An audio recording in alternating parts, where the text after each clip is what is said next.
Hi, I'm Hal Roberts. This is Bridge City News. Here's some of the top stories we've been following. After less than 2 months on the job, British Prime Minister Liz Truss is stepping down. We hear the reasons why. The public inquiry into the Emergencies Act continues in Ottawa. Veteran political reporter Ray Fillion explains what transpired today. And we hear an emotional plea from a widow who's demanding the federal government do more to protect railway workers. Your nation, your province, your southern Alberta. From the heart of Lethbridge, it's Bridge City News with Hal Roberts. Thanks so much for joining us. Just 6 weeks after taking office, British Prime Minister Liz Truss announced that she's resigning as leader of the governing Conservative Party. Officials say a new party leader and Prime Minister will be chosen next week. This follows new Chancellor of the Exchequer, Jeremy Hunt, rolling back all of her economic agenda. Hunt said his move was meant for growth, but Truss looked at it as a declaration of political bankruptcy. Earlier this month, Truss had attempted to rally the party around her plan of boosting the UK's economy, which included huge tax cuts and massive spending. I came into office at a time of great economic and international instability. Families and businesses were worried about how to pay their bills. Putin's illegal war in Ukraine threatens the security of our whole continent, and our country has been held back for too long by low economic growth. I was elected by the Conservative Party with a mandate to change this. We delivered on energy bills and on cutting national insurance. And we set out a vision for a low-tax, high-growth economy that would take advantage of the freedoms of Brexit. I recognise, though, given the situation, I cannot deliver the mandate on which I was elected by the Conservative Party. I have therefore spoken to His Majesty the King to notify him that I am resigning as leader of the Conservative Party. The 47-year-old Truss, who entered Parliament in 2010, was named to Cabinet in 2014 as Secretary of State for the Environment, Food and Rural Affairs under former Prime Minister David Cameron. She has since served under Theresa May and Boris Johnson in various positions. BC Attorney General David Eby is the only candidate left in the race to become the next provincial NDP leader, replacing outgoing Premier John Horgan. Anjali Appadurai was disqualified for violating campaign rules, allegedly working with third parties on membership drives. Since there's now only a single candidate left, the party is considering moving up the December 3rd leadership election date. The inquiry investigating the federal government's use of the Emergencies Act to end the Freedom Convoy protest in Ottawa is set to hear from members of the city and provincial police forces. They'll be offering up their perspectives on how the operations went. Joining us now from Ottawa is veteran TVA journalist Ray Fillion, who's been covering the public inquiry. Ray, what has the tone been like so far? What have you seen?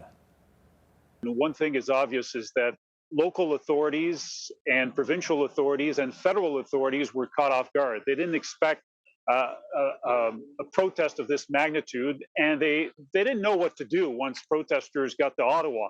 We heard earlier today from Patricia Ferguson, who is the number two police officer in Ottawa. She was the right-hand woman of the then Chief Peter Slowly. And one of the things she told the inquiry this morning was that Ottawa Police, even though they had received intelligence from the OPP, the Ontario Provincial Police, that these protesters were going to be very high in numbers, very organized, and with the intention to stay in Ottawa for several weeks, Ottawa Police, for some reason, they only planned for a 2 to 3 day protest. Now, a number of high-level officials are slated to speak throughout the inquiry, including Prime Minister Justin Trudeau.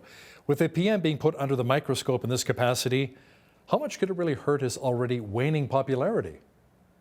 Well, it's going to be quite interesting to see how he justifies some of the things that we heard. We learned from outgoing Ottawa Mayor Jim Watson earlier this week that Justin Trudeau didn't appreciate Doug Ford, the Premier of Ontario, not getting involved enough in the negotiations to try and put an end to this chaos in downtown Ottawa. Another piece of interesting testimony that we heard yesterday, when Justin Trudeau invoked the Emergency Measures Act in February, he said that his government said it was because there were potential threats to public safety. Well, yesterday, an OPP investigator who specializes in intelligence, he said that Ontario police did not identify any potential threats to public safety. So it's going to be quite interesting to see how Mr. Trudeau justifies his controversial decision. A lot of other people have said that there were plenty of other ways that the government and the various levels of government could have used to deal with this situation here last winter. Now, Freedom Convoy organizer Tamara Leach is also expected to give her testimony. What do you think we can expect to hear from her? Well, the point of view of the protesters, why they decided to come to Ottawa, why they decided to stay, how they were organized as well. You know, they had a very interesting GoFundMe page through which they raised over $10 million, I think. So she's also set to testify along with public safety officials. We're also going to hear, in addition to Prime Minister Trudeau, 7 of his cabinet ministers. So there, and the big question mark that we still have to this day is, will the Ontario Premier, Mr. Ford, testify at the hearings? He is not on the docket right now. He's not on the witnesses list. They're supposed to hear from 65 different witnesses, but interestingly enough, as we speak, Doug Ford is not slated to be one of them. There are a lot of people, though, pushing for him to be one of the witnesses. Thanks so much, Ray. That was veteran journalist and TVA political reporter Ray Fillion joining us from Ottawa. By the way, the public inquiry into the Emergencies Act is expected to run for the next 5 weeks. An emotional Laurie DeRoche took to the podium in Ottawa on Thursday, demanding that the federal government provide more protection for railway workers. Her husband, Kevin Timmerman, was killed 7 years ago while working at a CN rail yard in Saskatoon. This is Kevin Timmerman. He was a 30-plus year railroader with CN. He was killed in the CN rail yard in 2015.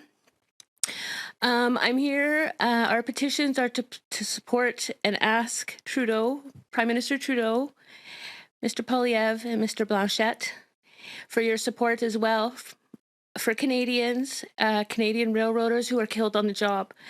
We found out it took over a year to find a lawyer that would even help us, our family, because of archaic systems that we have in place, such as the Railway Safety Act and the Workers' Compensation Board of Canada. Families are barred from pursuing any type of litigation when it comes to a workplace fatality. When Kevin was killed in the Saskatoon yard, our CMP were called, the Saskatoon police and the CN police were there. CN police actually called the corporate risk manager to find out how to handle the situation. They did not know what to do.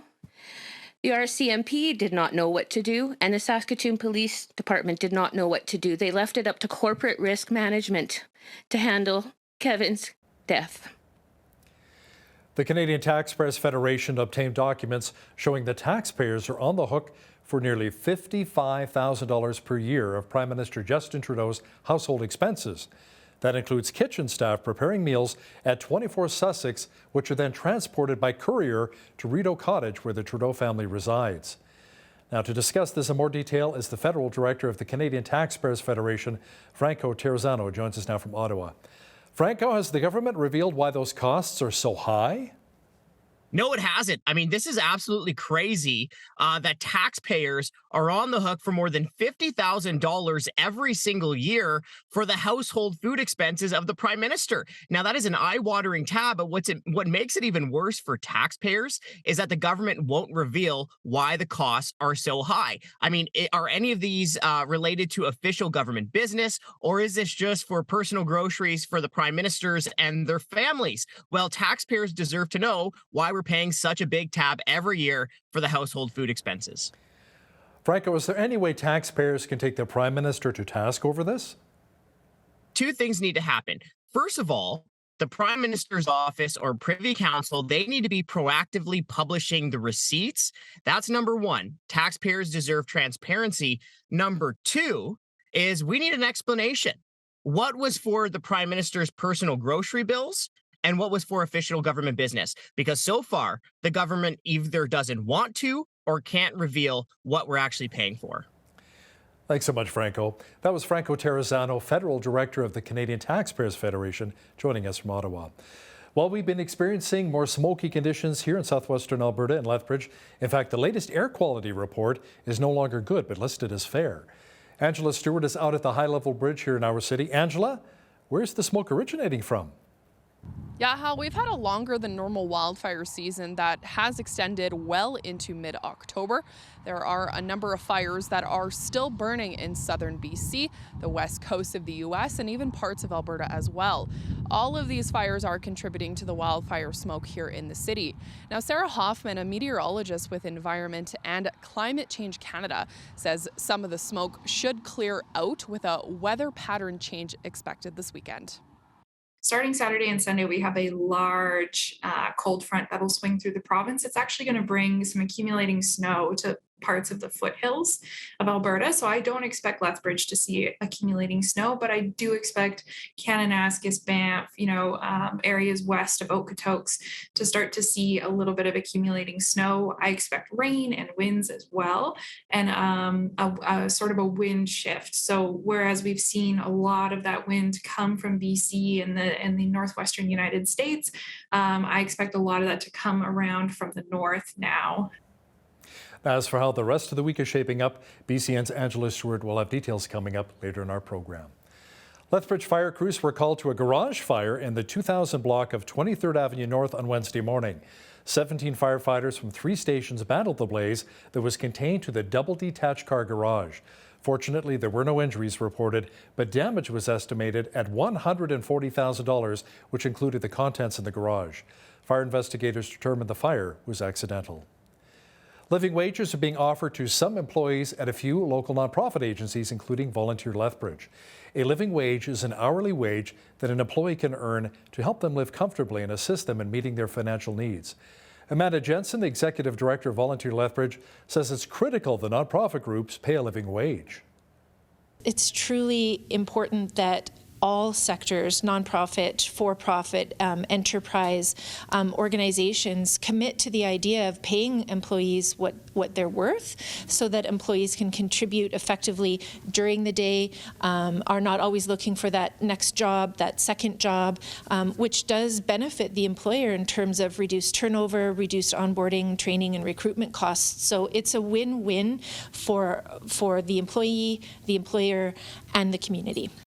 The living wage for Lethbridge has been calculated at $19 an hour.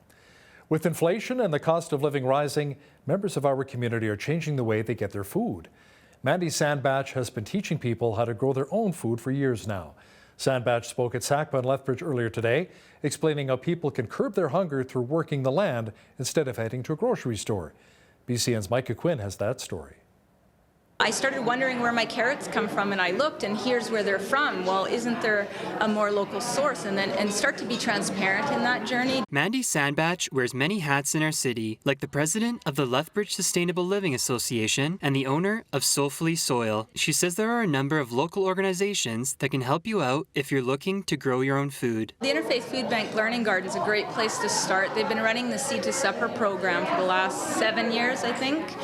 And so it's a 5-week really holistic way to start to learn how to grow your own food from an annual food garden perspective. We do classes all throughout the winter as well, so keeping an eye on the Lethbridge Sustainable Living Association website, because we are hosting workshops and garden tours, yard tours. We try to tour people around different spaces and types of growing, so not just in the soil, but also in aquaponics world as well we're doing more of. With inflation rising and the cost of groceries continuing to go up, Sandbach says she has been mindful about where she goes shopping and has been asking questions about where her food comes from. She even shared a simple way to try to save money at the grocery store. Are you able to start collaborating with others to buy in bulk in order to keep your prices down is a really good example. Sandbach added that post-pandemic, there have been a lot of distribution and manufacturing issues for food, and it's been on a lot of food lovers' minds that have a desire and hunger to figure out what food security is and what it means to buy local as well. For Bridge City News, I'm Micah Quinn. Remembrance Day is just around the corner. It's a day where we honor those who paid the ultimate sacrifice and laid down their lives to ensure freedoms for so many of us. Members of the Lethbridge Legion's Remembrance Day Committee were at a cultural SPC meeting at City Hall on Thursday. They were asking that 4th Avenue between 9th Street and 11th Street South be renamed Veterans Avenue between November 4th and the 11th as an annual event. They were also asking for a veterans banner to be installed the week leading up to Remembrance Day. The recommendation will be set before City Council now. We do this for the city, for the act of remembrance, and I think the city should be very supportive of that also. I did think about this a couple of years ago, because who's going to say no, we can't have Remembrance Day? I mean, it just makes all the sense in the world. And as an urgent business for October the 25th, we'll have that at our next council meeting. The Legion also asked the city to support Poppy Tag Day, which is the day when we don those beautiful red poppies starting on October the 31st. Now, when it comes to decorating our homes and offices for the Christmas season, which province decorates the earliest? According to a survey by the folks at Time to Play, Manitoba takes the honor at 4.3 weeks. Saskatchewan is next at 4.2 weeks to Christmas, followed by New Brunswick at 3.8 weeks. Alberta was kind of in the middle of the pack at 3.5 weeks, as was BC at 3.2 weeks. Now, the province which waited the longest to decorate was Ontario at 3 weeks. As for the question, do you think stores put up Christmas decorations too early? 64% of respondents said yes. And as for an artificial versus a real Christmas tree, close to 81% of Canadians prefer a fake tree. So hard to think about Christmas when it's been so beautiful here in southwestern Alberta. But you know what? The mercury will be dropping and a little bit of moisture is on the way. Full weather details are on deck.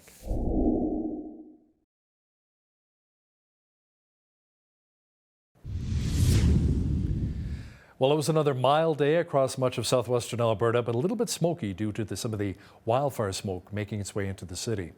By the way, a special thank you going out to Linda Gaymonat, a viewer from Hinton, Alberta, sending us this beautiful picture of elk grazing.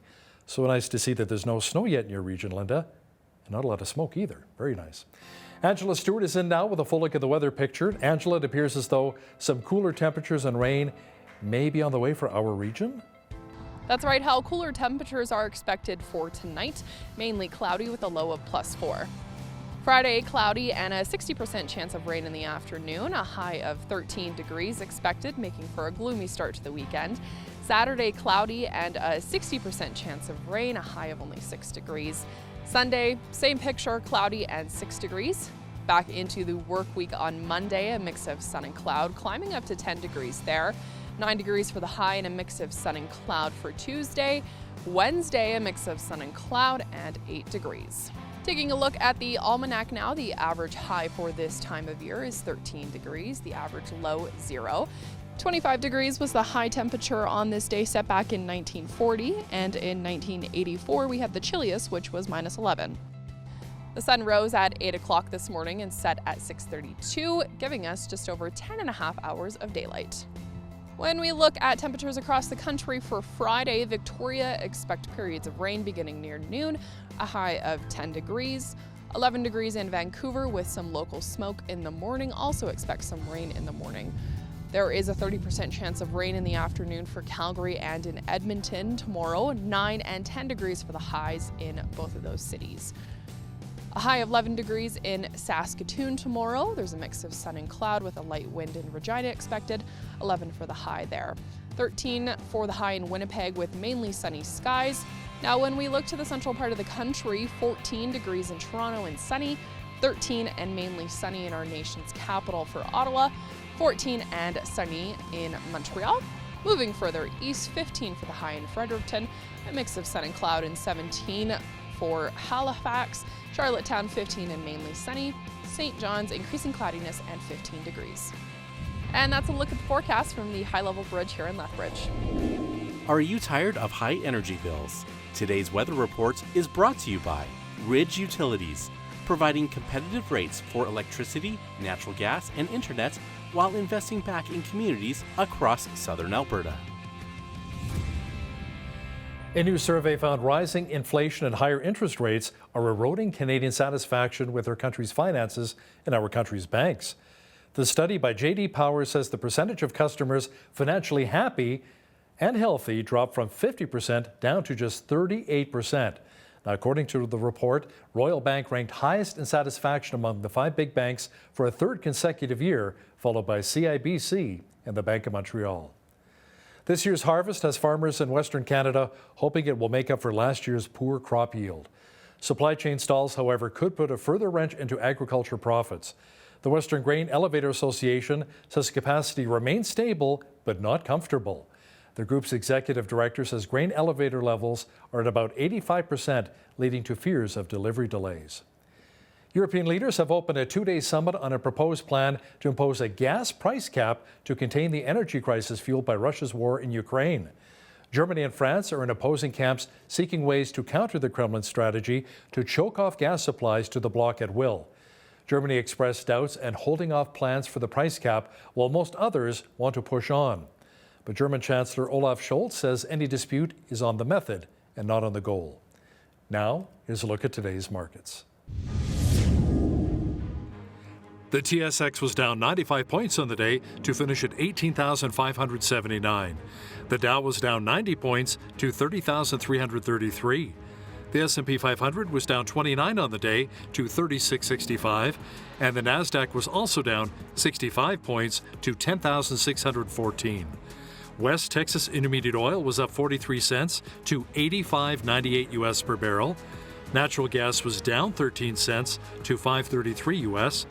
Gold was up 2 cents to 1628.04 US an ounce, and silver was even on the day at 1868 US an ounce.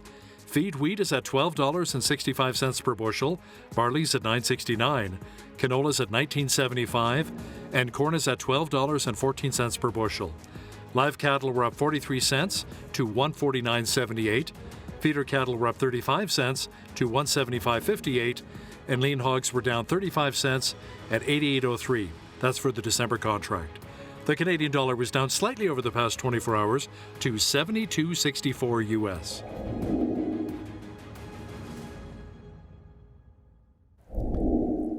Recapping one of our top stories, just 6 weeks after taking office, British Prime Minister Liz Truss announced that she is resigning as leader of the governing Conservative Party. Officials say a new party leader and Prime Minister will be chosen next week. Many Canadians are concerned with the government's MAID initiative, or Medical Assistance in Dying. You can include David Goretzky, the Vice President of the Evangelical Fellowship of Canada in that group. David will express what his biggest concerns are in just a moment. Listen, if you see news happening in your community, be sure to drop us an email at info@bridgecitynews.ca. We'd love to hear from you. Here's your Bridge City News community calendar. The Lethbridge Handmade Market Spooktacular Edition is taking place Saturday, October 22nd at Exhibition Park in the South Pavilion from 9 a.m. to 4 p.m. Discover unique handmade treasures from over 100 artisans. Come in your favorite Halloween getup and take part in the costume contest. There's also a scavenger hunt and opportunities to win amazing door prizes. Admission is $5 per person and kids under 14 can enter for free. For details, visit lethbridgehandmademarket.ca. Big Brothers Big Sisters in Lethbridge is looking for volunteers to mentor children and youth in their various programs. Volunteers commit to one visit per week for 1 year. They have many kids that are looking for a big brother or sister. Make a difference in a child's life and start something big. To apply, visit lethbridge.bigbrothersbigsisters.ca. And for more information, call 403-328-9355. And that's your Bridge City News community calendar.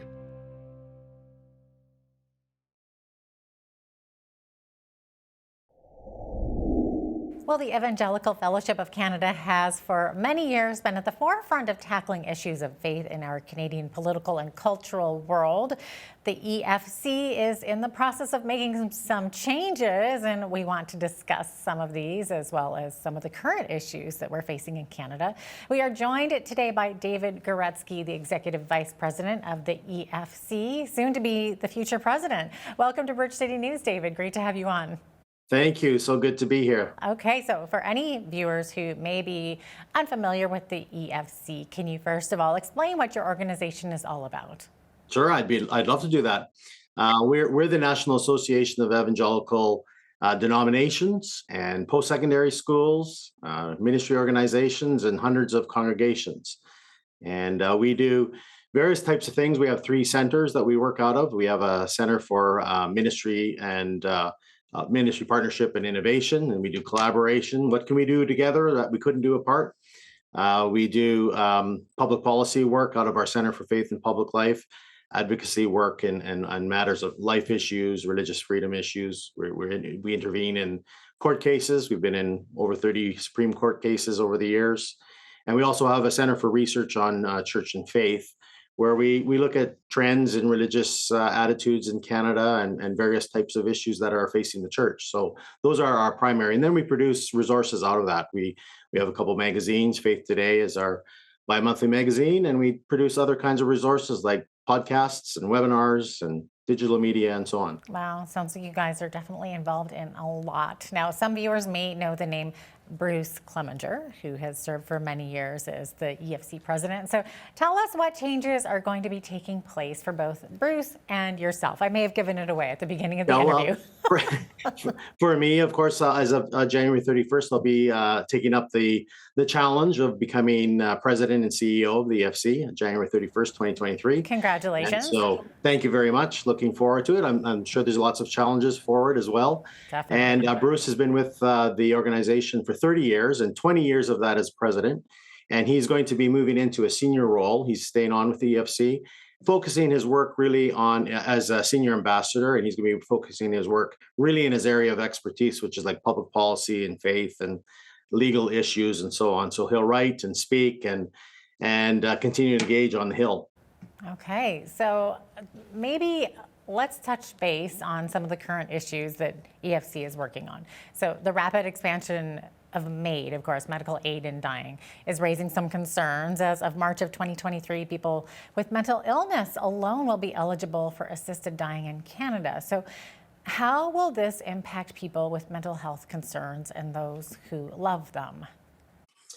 Well, I think that the biggest concern with MAID being opening up to people with just mental illness alone is it's kind of sending a signal that if they have need for treatment, for various types of therapies, this now becomes an out. This becomes a way for them, because we know that mental illness issues take a long time to deal with often, and they're complicated, and they're not simple to work through. And so, unfortunately, I think that what this does is it basically gives permission to mentally ill people to say, well, if there's no solution, there's always MAID. Right. And I think that the other issue is, as we know, many people with mental illnesses already face suicidal thoughts and ideations. And so that's the challenge. Like already, if someone has a mental illness where suicide is part of their experience, suicidal thoughts is part of their experience, this is kind of opening a door to kind of give permission to that. And I think what we're doing is we're creating a bit of a paradox here, because on the one side, on mental illness, we're very much concerned about preventing suicide. And so there are lots of people that we work hard to, give treatment and therapy so that they will stay away from suicide. But then on the flip side, we're opening the door to other people who just by virtue of mental illness alone might say, well, I don't want to go through the hard work of trying to solve this issue. Mm-hmm. And so MAID's a good option for me. So it's a bit of a paradox in our society. Suicide prevention on one side, and yet we're opening the door for it to make it a lot easier for others. Yeah, I was just going to say it is a paradox. It's so ironic, isn't it? Yeah, it is. I think the saddest thing is that the experts tell us, the medical experts tell us that, those people, especially with depression, that's a large clinical depression is a large issue amongst people with mental illness, and the experts are saying that like with proper treatment, we can resolve that issue within 6 months to 12 months of medication and therapy. But the way the regime is set up right now, if someone is depressed and suicidal, there's only a 90-day waiting period for them, and that's often not enough time to take care of the problem. Wow. Okay. So what would you say to those who argue that this expansion is a positive thing? What is it about mental illness on its own that perhaps could end up placing vulnerable people at unnecessary risk of death? Maybe a lot of people may not realize that about 1 in 5 Canadians will face some kind of mental health challenge in their life.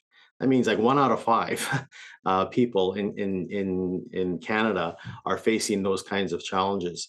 And I can't imagine that it's a good thing to say, well, we're sorry, we really can't help you. We don't have enough resources to help you. And so we've opened the door here for you just to end your life as a result. We have to do better than that. We have to be able to admit that it's a huge problem, that we're going to have to put resources to it. We're going to have to make sure that we're taking care of people with mental health issues. But by opening this door, I really think that this is actually taking the pressure off of our governments to say, well, this is an easy way for us to deal with mental illness. We don't have to deal with as many people then if they opt for MAID. And I think the other really not positive thing about this is I I expect, and we've already seen stories of this, is that this is really a family dividing issue. So you can have someone in a family who's suicidal, mentally depressed, perhaps, and who perhaps wants to end their life. And some family members are saying, no, no, no, we don't want you to, we want you to stay around. And others are saying, this is just too much of a burden and it's going to divide families. And we're actually seeing evidence of that already. So we've got to do better. I think the statement we need to be saying to people with mental health issues is, you matter, you matter. And it's hard for me to imagine how medical assistants in dying for mental health issues is saying you matter. Oh, so true. So, David, what kinds of specific supports and treatment options would you like to see put in place instead? Well, one of the things, even given that the regime is going to likely go for, it is already legislated to start in March 2023. We're very concerned that there's only a 90-day waiting period. And so that alone is insufficient amount of time for someone to be properly assessed if they've never really been assessed before, to gain options for treatment. And so it's certainly a much longer waiting time. A call really for greater access for people to mental health resources. There's lots of people who maybe don't have insurance systems that pay for psychologists and counselors and therapists. And so they're left without. And so the people who can maybe afford it or have insurance to cover it, they're maybe covered. But even for those who are covered, there's long, especially after COVID, there's long waiting lists to see specialists, mental health specialists. And so, we're calling for better access, better resourcing. And then, of course, from a Christian perspective, I mean, we as Christians, we have to step up and we have to realize that we have to learn more about mental health issues. We have to learn how to support those who are going through it. And I think churches can have a great role to play in helping out in these situations. Do you know if once that person gets put on that 90-day waiting period, are they then given access to all kinds of extra supports and therapists, or is it just kind of like, okay, you've made your decision, that's that? No, I mean, I think there's always a potential for those accesses, but there's no guarantee that once the person has made that decision, that they're going to be motivated to access that. That's I think our real problem. Yeah, for sure. Now, I understand that a special committee of MPs and senators have been meeting to consider whether youth under 18 should have access to euthanasia and assisted suicide. So how likely is this, and how young of an age are we talking here? Well, in reality, in the medical system already, there is already a category called mature minor. And so even in the current system, there are exceptions where a youth, say between 12 and 18 years old, can make medical decisions for themselves for other medical believe issues. That's a thing. Right? Well, yeah, and so even like with terminal patients, maybe with cancer and so on. So a lot of it is judged based upon whether the individual indicates an ability, an emotional and a mental ability, a cognitive ability to actually understand these things. So that category already exists in the system. So almost certainly, with MAID being subsumed under as a medical process or a medical procedure in Canada, it's almost certain that that's coming in Canada. And so it's not law yet.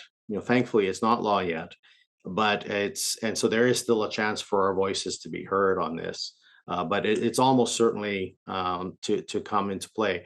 And when we're talking about mature minors, there at the Senate hearing committees on MAID, there was a division of opinion.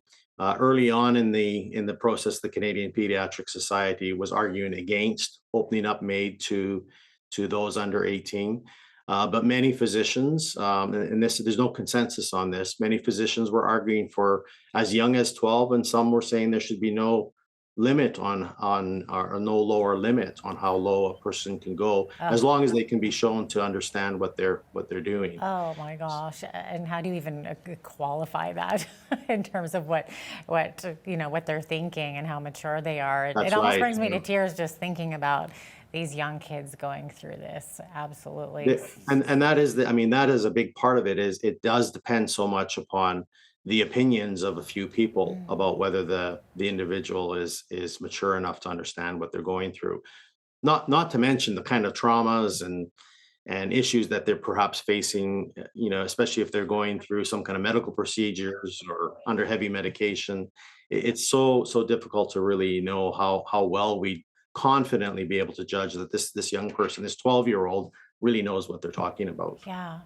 Now, David, what kind of feedback are you getting on this issue from mental health groups and from physicians themselves? Is there a majority in favor of this? There doesn't seem to be any consensus emerging. There's several different camps. There's sort of a wide open camp that is all for MAID in general. And then, of course, there's some who are much more open to it for youth under 18. So there's really no consensus on mental health professionals.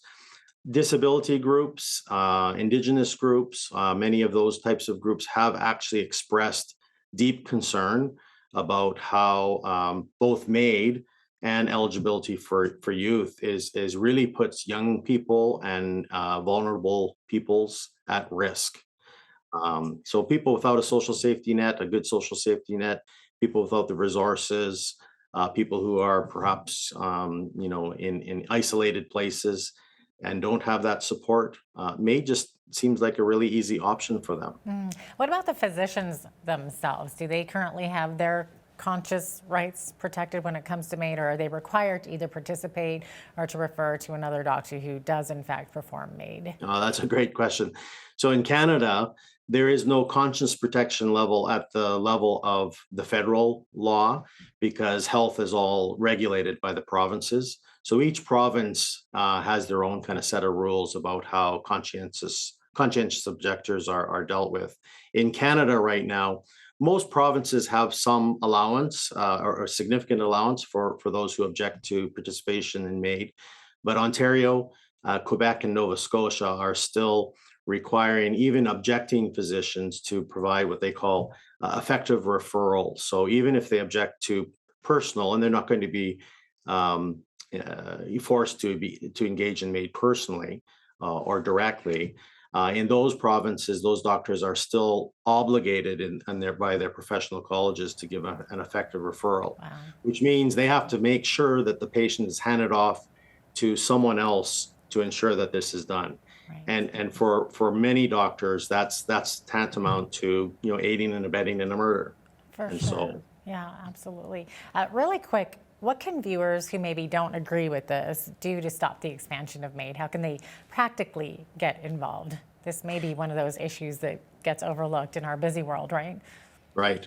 So I think we have to talk about it more amongst our communities and our churches. I think a lot of Christians still are actually unaware even about this. I talk to people regularly who are actually even surprised that we even have MAID in Canada.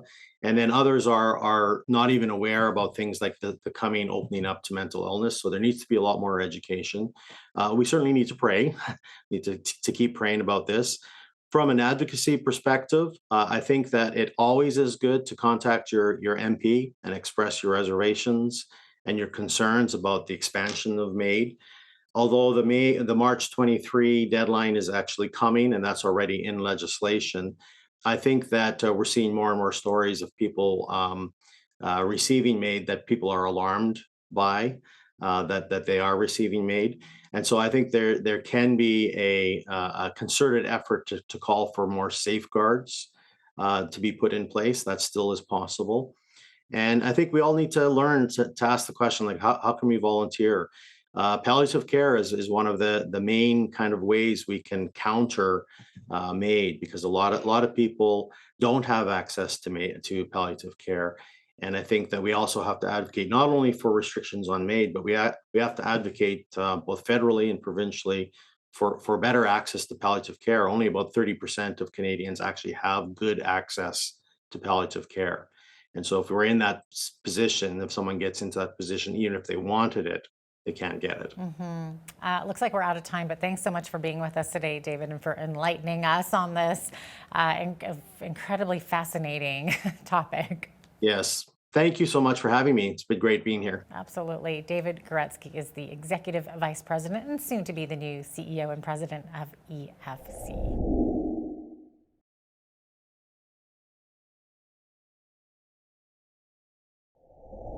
Well, marriage can be a minefield with unexpected blow-ups. So today's guest is going to share some keys to avoid hitting those mines and how to fix things if you do.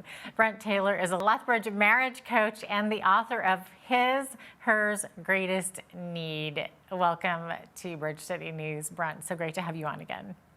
Thank you. Great to be here. Okay, so you yourself have gone through divorce and some tough times. Maybe you can give us a bit of your backstory. My backstory is I needed to be broken to be awoken. I didn't realize I was going in the wrong direction, and I didn't realize how selfish I was.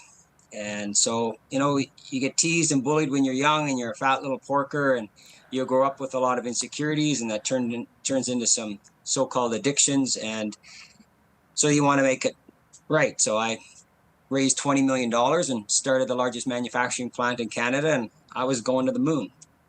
I went from nobody to somebody, and then I went to nobody. And so, but I needed to be broken to be awoken. And I just got to be honest, God had to get a hold of me. And I needed to realize I was making it all about me versus what can I do for you? And that's really the essence of the breakdown of every marriage, is we make it about me. And that doesn't work.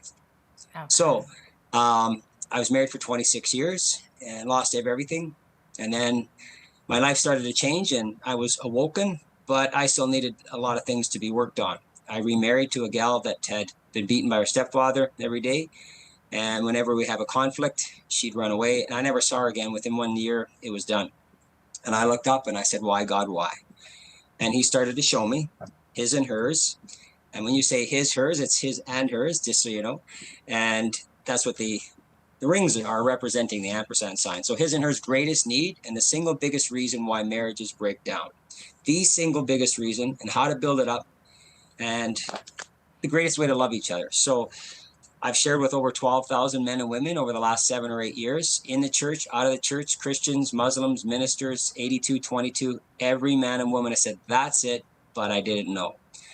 So when they get this, it really starts to come alive. And I put together a 17-minute video that now succinctly, and I want to get it out to the globe. I met a fellow from Nigeria. He said, Brent, this has got to go global. People in the States, this has got to go global. So that's really what I want to start putting love back into the world when we start putting love back into the marriage. Yeah, so maybe tell us a bit about you have a new website, and then of course you have this video based on your book. And is that video on your website then? So I have my hisandhers.ca with Zeds. That's going to get revamped to hisandhersmarriage.com, but it's still hisandhers.ca. So in the interim, we have marriagereignited.com. That's the 17-minute video. You can go there and purchase it. It's $29. I'd give it away for free, but I want to take the proceeds and put that to helping the homeless, the addictions, the single moms, giving them work to do. So I want to have some plans to do that and also open retreats for couples. So the proceeds are going to be used for that. Can't take your family to McDonald's for less than $29. And the people that have watched the video have said, this blows our mind. A Jewish fellow from Sacramento said, Brent, this is incredible. If I would have known this. So lots of good reviews from the 17-minute video. And like I said, I've shared my circles well over 12,000 times. Now it's just in a nice, succinct 17-minute video. So for men that don't want to read a book, the 17-minute video will give you the key nuggets that you need to know. Okay, so what specific charity are those proceeds going to? Specific charity has not been named right now. I mean, I work with the Streets Alive group right now, men's recovery. For sure. Haven't really finalized what and how that'll look like, but it will go towards homeless, addictions, single parenting, the oppressed, as well as helping couples with retreats and stuff like that and marriage coaching. So I'm not really sure how that'll all come together, but that's where the proceeds will be going. Yeah, Streets Alive, definitely a good one. I've spoken to them many times.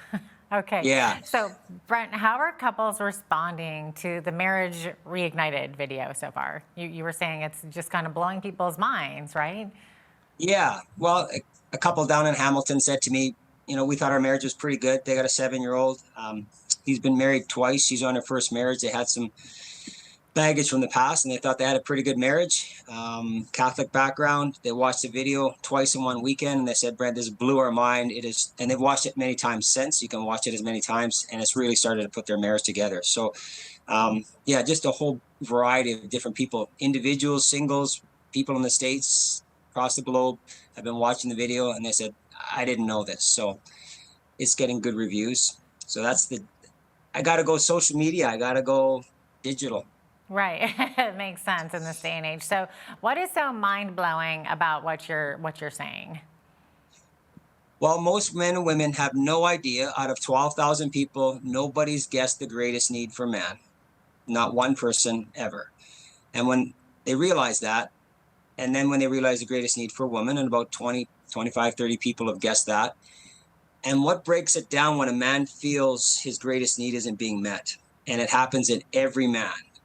And what happens when a woman responds to what he does and what she does, and it just actually creates more fear, and it goes around and around and around.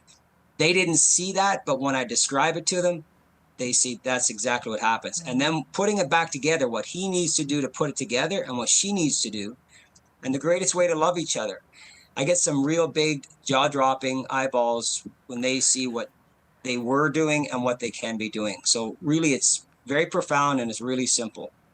Okay, interesting. So now, Brent, you write in your book that the greatest need for the husband is significance. So Right. Is that kind of what you're alluding to there with your video? 100%. 100%. Right? Okay, so maybe you can explain what you mean by husbands needing that significance.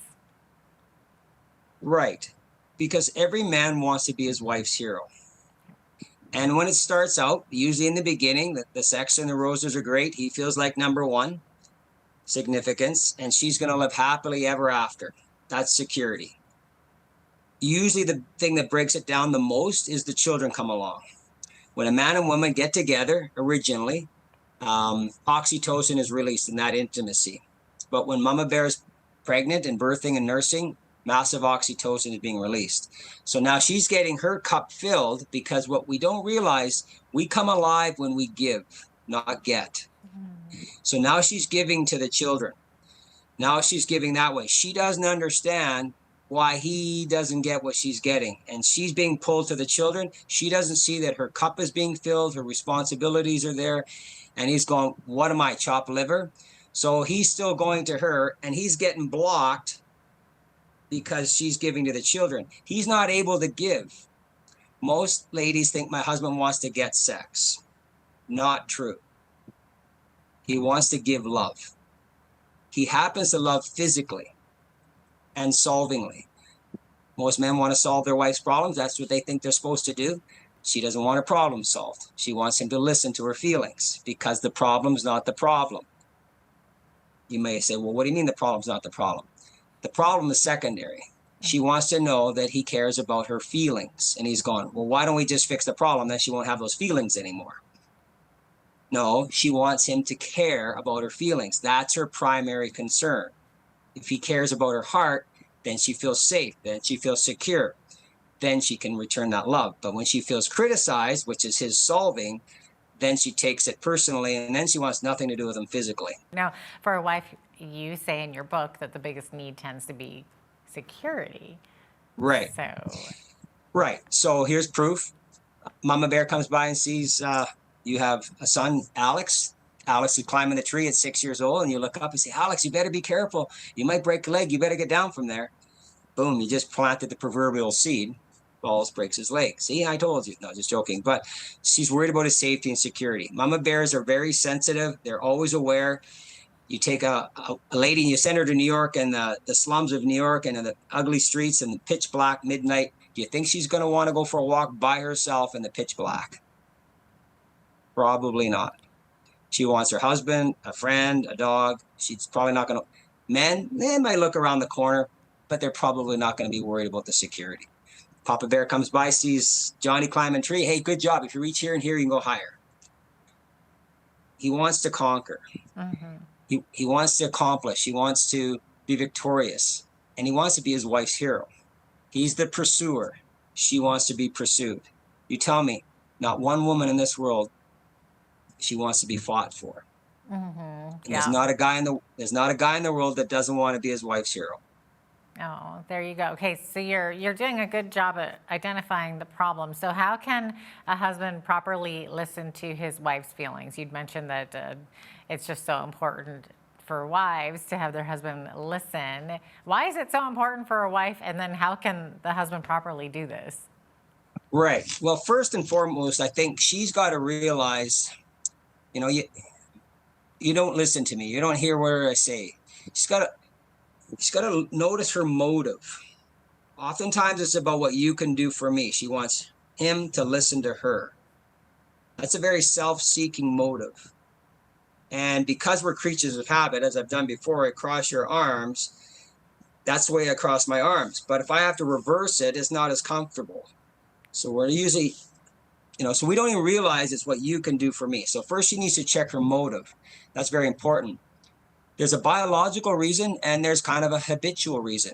At about 8 weeks old, boys get a rush of testosterone. So up to 8 weeks, both boys and girls are roughly the same. They're communicating goo goo gaga with their moms. They're getting their diapers changed. They're smiling. Their conversation is hitting.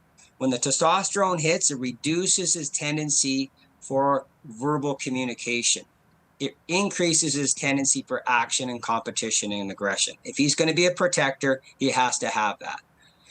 So he grows up not comfortable. Most men not comfortable with sharing this conversation that females have grown up with their whole life, sharing conversation. So they're very proficient and they didn't have the testosterone rush. So that's part of the biological reason. So it's a habit and it's biological. Plus they want to solve the problem. That's how they're wired. So as soon as she starts venting the problem, he's already starting to solve it. He wants to solve the problem. He wants to love her. He wants to help her. He doesn't want her to have those feelings because he feels bad that she has those feelings. So he'll blurt right in and start solving. The other thing that causes him to not listen is men think in boxes. So he might be somewhere else. Women, they can go back and forth. They can switch gears. They can follow the popcorn in the air. No, he's one at a time. So he may not have the time, and she can pop back and forth. So she doesn't understand why he doesn't think the way she does. Mm-hmm. So he actually needs time to pull out of this box and into this box. So she needs to give him that time. Right. So she needs to give him that time to do that. Men think that they're supposed to solve the problem. They don't know that they're supposed to be listening to feelings. If you say, a lot of women say, I feel that we should do this. And men go, I think that we should do this. Much more feelings orientated, much more facts orientated. Men are visual. She's more verbal. They're very opposite. The name for female, or when God said, I'll give you a helper suitable, is azer kenegdo. One of the meanings for kenegdo is opposite. How they approach sex and physical intimacy is exactly the opposite. I have a booklet that I just wrote. It's a mini book. It's 49 pages. It's the 7 opposites of man and woman and how they attract, complement, and complete. And the biggest misunderstanding about sex and unity, this is probably the biggest breakdown of all marriages across the globe and how they're exactly opposite. It's in chapter 6. It's a free booklet. If all couples knew this, it would probably transform our world. And it's not in any other book. It's not in the church. It's not in the counselor's office. I just say it was divine appointment. Wow. Okay. It looks like we are running out of time, but really quickly, how can viewers get a hold of your booklet or your book or your video? So the video, if you go to marriagereignited.com, and you can order the video and or the book there as well. You can go to my website, hisandhers.ca, and order the book. There's two ways, Amazon, or you can get it directly from me. Or you can go to Amazon directly and just type in His and Hers Greatest Need. Order that way. For coaching, you can go to my intro. I know it's a lot of websites, but intro.hisandhers.ca. My email is brent@hisandhers.ca. Okay. And my phone number is 403-816-5049. You can text me, 816-5049. So, and if you want, I will send you the free booklet on the 7 opposites, and that will give you some major nuggets to really help you. But I would encourage you to get the video and the book. Thanks so much for being with us today, Brent. Can I give 2 words of encouragement to men and women? Mm-hmm. So men, you stay. You never give up loving your wife. You figure out whatever you have to do to love her heart. And wives, please believe in your husband. Yes, respect, and yes, those other things, but believe in him because he wants to be your hero and he wants to go to the moon for you and with you. So thank you. So sweet. Brent Taylor is a Lethbridge marriage coach and the author of His, Hers, Greatest Need, His, Hers with a Z or a Z. I know that might be a little confusing when we're trying to Google it, so just remember that. I'm Jeanette Roche on behalf of all of us here at Bridge City News. Thanks for watching.